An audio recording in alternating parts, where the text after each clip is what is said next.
Serdecznie zapraszam do odcinka 28 playlisty Polska Bryza pod tytułem Potop, część 6. W poprzednim 27 odcinku opowiedziałem o metodzie obsadzania polskiego tronu praktykowanej przez obce mocarstwa. W tym odcinku opowiem o włoskiej dynastii Sforców. Skąd wzięła się dynastia Sforców? Otóż założycielem tej dynastii był Muzio Attendolo, który zaczynał swoją karierę jako włoski kondottier. Kondottierzy byli dowódcami oddziałów najemnych w okresie od XIV do XVI wieku w służbie miast lub dworów książęcych. Dowódcy tych oddziałów werbowali żołnierzy na własny rachunek i pierwsze najemne oddziały pojawiły się w Italii już w latach 60. XIII wieku. Według Giovanniego Villaniego, kronikarza florenckiego, ojcem najemników był Roger z Flor, były templariusz, który dowodził katalońskim oddziałem w służbie bizantyjskiego cesarza Andronika II Paleologa. Czyli Muzio Attendolo był dowódcą oddziału najemników, wykorzystującym biznes zapoczątkowany przez byłego templariusza. Ze względu na jego nieprzeciętną odwagę, ale przede wszystkim postrach, który wzbudzał, nadano mu przydomek Sforza, od włoskiego sforzare, czyli zadawać gwałt lub przymuszać do swej woli. Co prawda naukowcy twierdzą, że nie istnieje gen zła. Jednak w przypadku samego Muzio, jak i jego potomków, twierdzenie to nie ma zastosowania.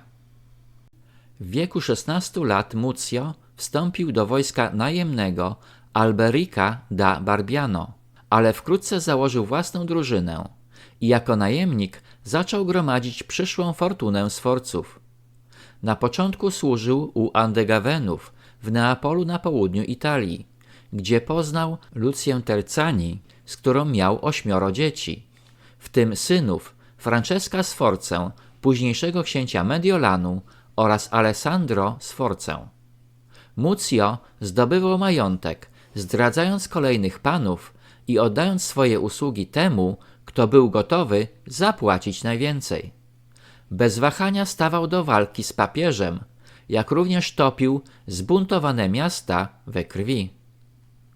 Czyli dynastia Sforców nie była żadnym rodem szlacheckim o królewskich korzeniach, ale tworem awanturnika o skłonnościach sadystycznych, o przydomku Sforza, gromadzącym majątek głównie z morderstw i grabieży oraz pieniędzy za świadczone usługi. Swoją pierwszą formalną żonę poznał na północy Italii i była to Antonia dei Salimbeni, która wniosła mu ogromny posag.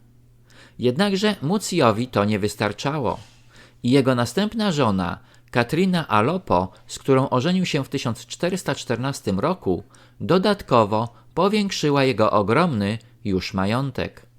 Jednak doszło do wypadku podczas przeprawy przez rzekę Pescara, w czasie której Muzio zginął, porwany przez wodę.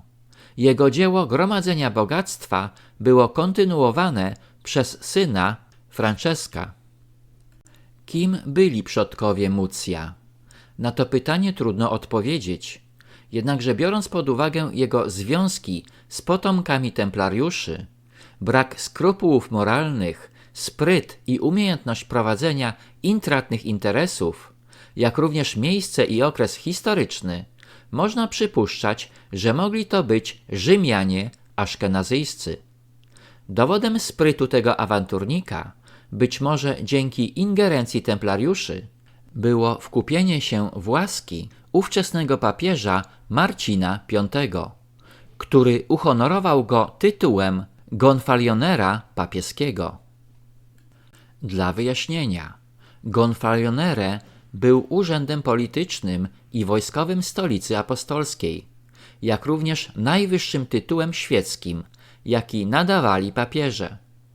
Przyjmujący nominację gonfalionere otrzymywał 2 bandery, jedną z symbolem kościelnym i drugą z własnym herbem aktualnego papieża.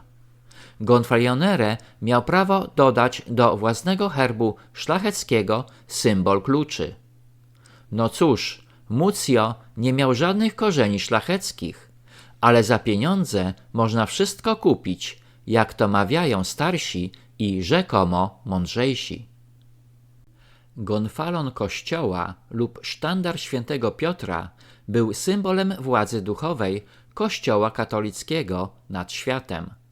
Został on użyty za pontyfikatu papieża Aleksandra II w okresie walki o inwesturę, czyli sporu pomiędzy cesarstwem a papiestwem o mianowanie biskupów.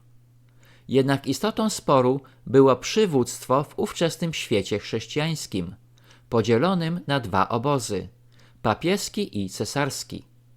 Kiedy król niemiecki nie uznawał władzy papieskiej, papież udzielał pozwolenia na użycie sztandaru świętego Piotra tym władcom, którzy uznawali swoją zależność od Rzymu w zamian za błogosławieństwo.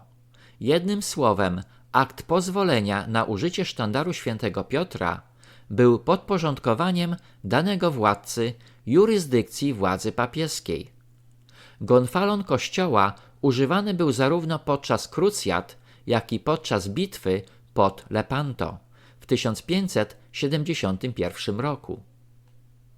Wkrótce ten sam tytuł gonfalionera papieskiego został nadany przez papieża Eugeniusza IV synowi Muzia, Francesco I Sforcy, będącemu w tym czasie księciem Mediolanu. Podobnie jak ojciec, Franciszek zaczął karierę jako kondottier, a potem drogą mariaży doszedł do znaczenia i bogactwa. W roku 1427 Francesco Sforza zaoferował usługi kondottierskie Filipowi Marii Viscontiemu z rodziny Viscontich, panującej w Mediolanie, pod warunkiem oddania mu za żonę córki księcia Filipa, Bianki Marii. Ślub odbył się w roku 1431, ale konsumpcja małżeństwa nastąpiła dopiero w 1441. Franciszek i Bianka Maria mieli 8 dzieci, wśród których Galeazza Maria został księciem Mediolanu i był dziadkiem królowej Bony. Galeazzo Maria Sforza uchodził za wyjątkowo okrutnego i rozpustnego władcę. Sadysta Galeazzo kazał przybić skazańca żywcem do trumny i zakopać, a księdza, który przepowiedział mu krótkie panowanie, zagłodził na śmierć. Zaręczył się z Doroteą Gonzagą, jednakże z powodu kalkulacji politycznych jego ojca, Franciszka Sforcy, do małżeństwa nie doszło. Kiedy zmarła Dorotea, Galeazzo poślubił Bonę Sabaucką, córkę księcia Sabaudi, Ludwika I, i miał z nią 4 dzieci, spośród których Gian Galeazzo został później ojcem Bony. Kiedy w 1476 roku Gian miał 7 lat, jego ojciec, Galeazzo Maria Sforza, został zamordowany podczas mszy w kościele. Gian został księciem Mediolanu, ale z powodu małoletności faktyczną władzę w państwie sprawował jego stryj Ludwik Sforza. Jeszcze przed śmiercią Galeazzo Maria Sforza doprowadził do tego, że Gian dostąpił zaszczytu poślubienia Izabeli, dziedziczki Aragonów, czyli królewskiego rodu. I do małżeństwa doszło w 1488 roku. Gian Galeazzo był nieudacznikiem i marionetką w rękach swoich krewnych. Jego rozrywką było obżarstwo i pijackie burdy. Podejrzewano go nawet o homoseksualizm, gdyż ze skonsumowaniem małżeństwa zwlekał ponad rok. Izabela Aragońska była bystra, doskonale wykształcona, biegła politycznie i nie pasowała do bezpostaciowego męża. Z ich związku urodziła się 4 dzieci: Francesco, Ippolita, Bianca Maria i Bona, która jako jedyna dożyła sędziwego wieku. Ojciec Bony, Gian, zmarł w podejrzanych okolicznościach, prawdopodobnie zamordowany przez bezwzględnego stryja Ludwika Sforcę, zwanym Il Moro, czyli Ciemnym, który przejął pełnię władzy nad Mediolanem. Co działo się z Izabelą Aragońską po śmierci męża? Jak potraktowała ją rodzina Sforców? I wreszcie, jak doszło do morderstwa Bony? Na te pytania odpowiem w następnym odcinku. Dziękuję za wsparcie mojego kanału przez Buy Coffee 2, link pod filmem. W celu rozpowszechniania przekazywanych treści proszę nie zapominać o subskrypcjach, polubieniach i komentarzach. Na tym zakończę odcinek 28, w którym opowiedziałem, w jaki sposób powstała włoska dynastia Sforców. Serdecznie zapraszam do odcinka 29 pod tytułem Potop, część 7.